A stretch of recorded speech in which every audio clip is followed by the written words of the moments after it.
What's up YouTube, this is Coding for Noobs, and it's time for our 6th Java programming tutorial.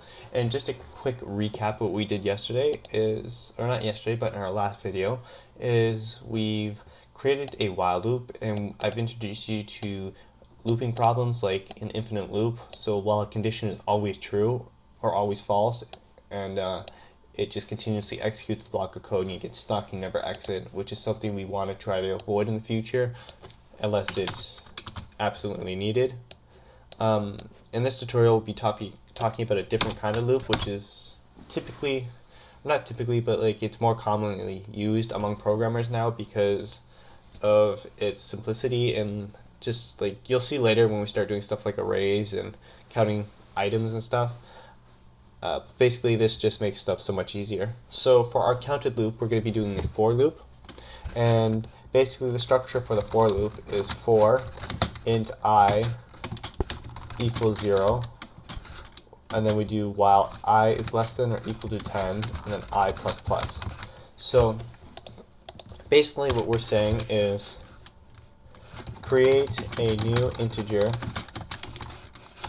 call it I, set its value to 0,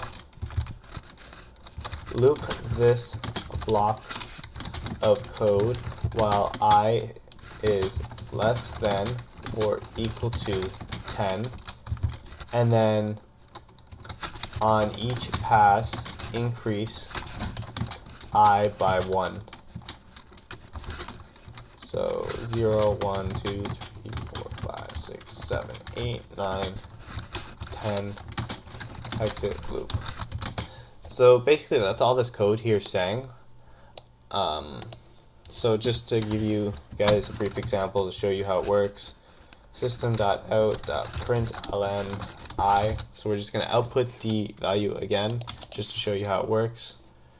And we'll see 0, 1, 2, 3, 4, 5, 6, 7, 8, 9, 10. So this loop you're actually going to find to be a lot more useful later in the videos. But as you can see, like I said before, our structure is we declare our variable here that we're going to be counting, and then we set our condition for that variable here, and then on each pass we set how it increases. And technically, if you're going to increase by 1, you can actually remove that part of the code and it'll automatically increase by 1. I believe you can still cause looping errors like I showed you before, where you get the infinite loop by doing something while I is, like, say we'll say not equal to -1 kind of thing.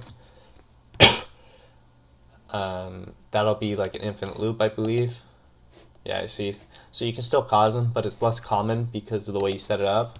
If you do happen to come across an infinite loop in this type of loop, all you have to do is look at your condition, and you'll probably just have something like an equals sign or a less than sign wrong.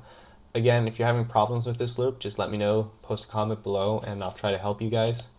In our next video, I'm actually going to show you guys some uses for the for loop and the while loop. Actually, the next 2 videos. So in the next video, I believe we'll do the while loop and we'll put it into action in an actual program. And then in our second video, we'll do the for loop and put that one into action again in our program. Yeah, thanks guys again for watching. If you have any questions, feel free to comment below.